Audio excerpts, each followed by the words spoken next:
You boys look at that mountain ridge and you see a sunset. You see pretty colors. I look at that ridge and I see a tombstone. You think you know what dark is? It's turning off the lights in your bedroom ain't dark. Dark is when you're 2 miles deep, the air is thick enough to chew, and your lamp flickers out. That's a darkness you can feel in your teeth. You think you're tough because you worked a double shift. Let me take you back to the winter of 1964. When I was 19, I walked into the Widowmaker scene with a man twice my size.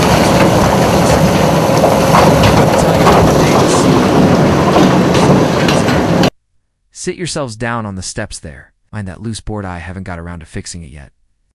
The damp gets into the wood just like it gets into your joints. You get to be my age and you become a walking barometer. I can feel the rain coming in my left knee 3 hours before the first drop hits the tin roof. That's a souvenir. Not from a shop, no. It's a gift from the Black Dog Mine. You young bloods, you come around here with your clean boots and your soft hands, asking about the glory days. There wasn't no glory in it, son. There was dust, there was sweat, and there was fear. We didn't talk about the fear, not out loud. We couldn't. If you let the fear take the wheel, you'd freeze up, and a frozen man underground is a dead man. But you want to know, don't you? You want to know how I got these scars on my knuckles? You want to know why I don't like sleeping in small rooms? All right, I'll tell you.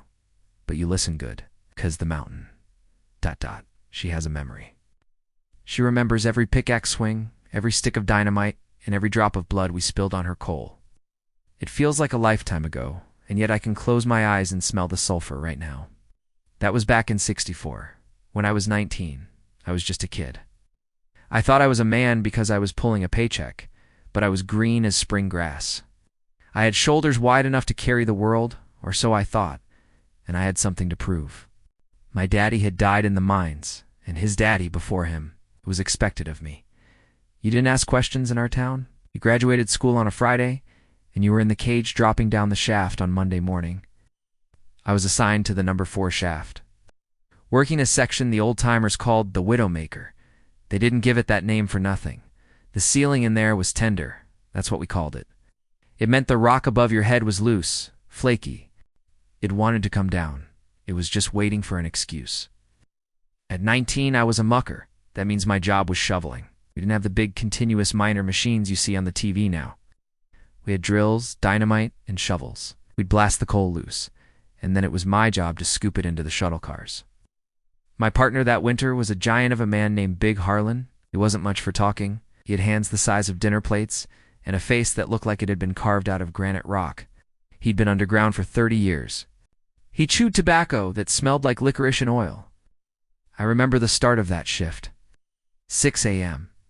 The air outside was crisp, cold enough to freeze your breath in your throat. But the moment you stepped into the elevator cage, the temperature changed.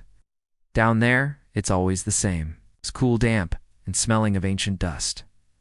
We dropped down. The cage rattled and shook, metal screeching on metal. It's a sound that never leaves you. It's the sound of leaving the living world behind. We walked 2 miles to the face. You have to understand, we didn't just ride in. Sometimes the ceiling was only 4 feet high. You walked hunched over like a question mark. At 19, my back could take it. Harlan, he walked like a bear on all fours sometimes. We got to the face, and the air was thin. The ventilation fans were humming way back in the drift. But up close to the coal, the air was still. It was heavy. "Check the roof, Silas," Harlan grunted at me. That was his morning greeting. I took my sounding rod along iron barred. I tapped the ceiling. Ping, ping. If it rings sharp, like a bell, the rock is solid. If it goes thud, hollow and dull, it means death is hanging over your head. That morning when I was 19, the roof went thud. I looked at Harlan. It's drummy. Harlan sounds hollow. He spat a stream of tobacco juice into the dust. Put a timber up. Make it tight. We spent the first 2 hours just setting props. Big oak timbers, thick as a telephone pole. We wedged them between the floor and the roof to hold the mountain up. It's a strange feeling, putting your trust in a piece of wood.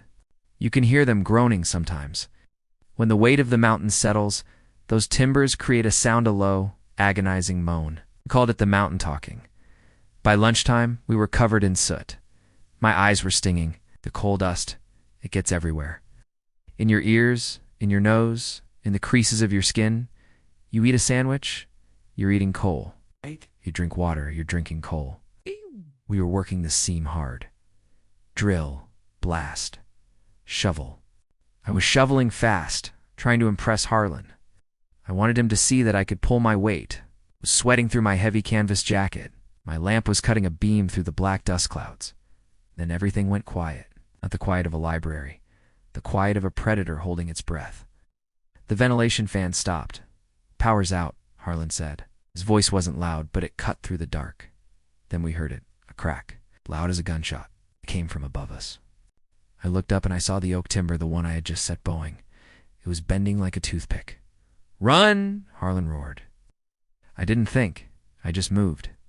At 19, you have reflexes. I dropped my shovel and scrambled back toward the main tunnel. But the floor was uneven, slick with oil and water. I tripped. I hit the ground hard, the breath knocked out of me. I rolled over just in time to see the ceiling unzip. It didn't fall all at once. It cascaded. A slab of rock the size of a Buick detached itself from the darkness above and slammed down right where I had been standing. The wind from the impact hit me like a physical blow. Dust exploded outward, blinding me instantly. I was coughing, choking, scrambling backwards on my hands and knees. "Harlan," screamed. "Harlan." Silence. Then a low rumble, and the secondary fall came down. It sealed the tunnel in front of me. I was cut off from the face, but worse, I was cut off from the exit. I sat there in the dark for a moment, waiting for the dust to settle. My heart was hammering against my ribs like a trapped bird. Thump, thump. I reached up to my helmet. My light was still working, thank God. I clicked it to the high beam. Wall of rock. To my left, wall of rock. To my right, and in front of me. Pile of rubble where the tunnel used to be. I was trapped in a pocket. Maybe 20 feet long, 10 feet wide. "Harlan," I yelled again. My voice sounded small. It didn't carry. The rock absorbs sound. It eats it. I crawled over to the rubble pile, started digging with my hands. My gloves were tearing on the sharp slate. "Harlan, can you hear me, Silas?" The voice was faint. It came from the other side of the fall. "I'm here, Harlan. Are you hurt?" Legs caught. He groaned. "Can't move. The roof. It's still working. Boy, don't dig too hard. You bring more down." I froze. He was right. The air was filled with those little popping sounds, the rock settling. If I pulled the wrong stone, I could bring the rest of the ceiling down on both of us. I sat back against the cold, coal wall. I checked my watch. 1:15 p.m. That was the beginning of the longest night of my life. And it wasn't even night. When I was 19, I learned what claustrophobia really means. It's not just being in a small space. It's the knowledge that there is 1,000,000 tons of rock between you and the sky. You can feel the weight pressing on your chest. You forget how to breathe. I sat there for hours. I tried to keep Harlan talking. "You got any kids, Harlan?" I asked, my voice shaking. 3, he wheezed. 2 girls, 1 boy. Boys in the army. "That's good," I said. "That's good." We talked about fishing. We talked about trucks. We talked about anything except the fact that the air was getting stale. My cap lamp started to dim. The battery pack on my belt was heavy, but it only held a charge for maybe 10 hours. We had been down there 8. "Turn your light off, kid," Harlan said from behind the wall of rock. "Save it." "I don't want to be in the dark, Harlan. Turn it off. You'll need it when they come for us." I trembled. My finger hovered over the switch. I didn't want to do it. The dark down there, ... it has a weight. It feels like black water filling your lungs. But I clicked it off. Absolute black. You could hold your hand an inch from your nose and not see it. Your eyes strain, trying to find a photon of light, but there are none. Your brain starts to make things up, start seeing flashes of color that aren't there. I sat in that darkness, and I cried. I ain't ashamed to admit it. When I was 19, I cried for my mother. Cried for the girl I was sweet on, a waitress named Sarah at the diner. I promised God that if he got me out, I'd never touch a drop of liquor again. I promised I'd be a better man. Time loses all meaning in the whole. Was it 5 hours? 10? I started to get sleepy. That's the bad sign. It's the bad air. The black damp. carbon dioxide building up.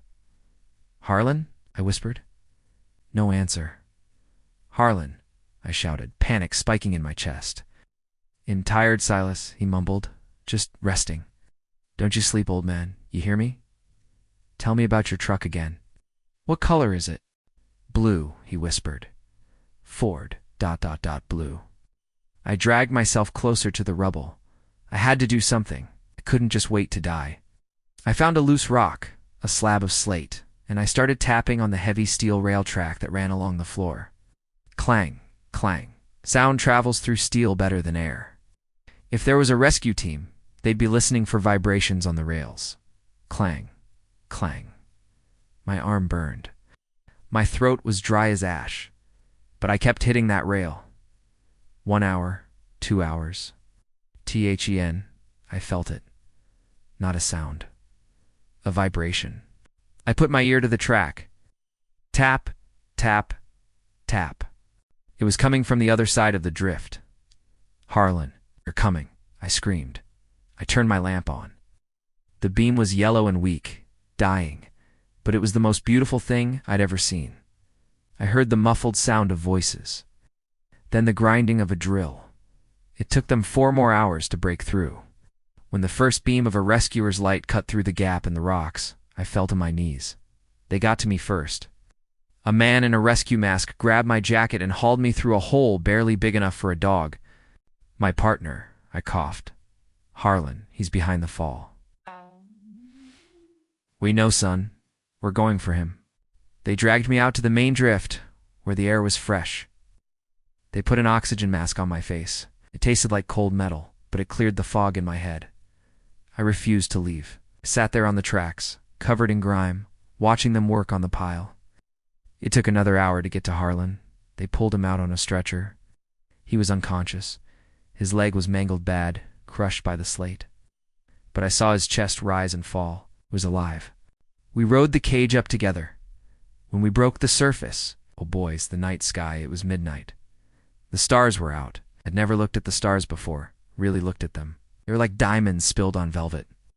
I took a breath of that cold mountain air, and it burned my lungs, but it tasted sweet. The old miner pauses. He looks down at his hands, turning them over. They are scarred, the cold dust permanently tattooed into the wrinkles. Harlan never went back down. He lost that leg. I used to go visit him on his porch, and we'd sit there just like we're sitting now. We didn't talk much. We didn't have to. Shared the dark. I went back down, though. 2 weeks later, I had to. It was all I knew. But I was different. When I was 19, I went into that mine a boy. I came out a man who knew the value of a breath. You look at your phones. You look at your watches rushing around, worried about things that don't matter. You worry about who said what, or if you got enough likes on your picture. Let me tell you something. The only thing that matters is the man standing next to you. Because when the roof comes down, and in life, the roof always comes down eventually. He's the only thing that stands between you and the dark. So, look out for your brothers. Keep your lamp charged. And never, ever take the sunlight for granted. Now go on, get out of here. The coffee's cold, and these old bones need rest. But if you come back tomorrow, ... I might tell you about the strike of '72. That was a different kind of war.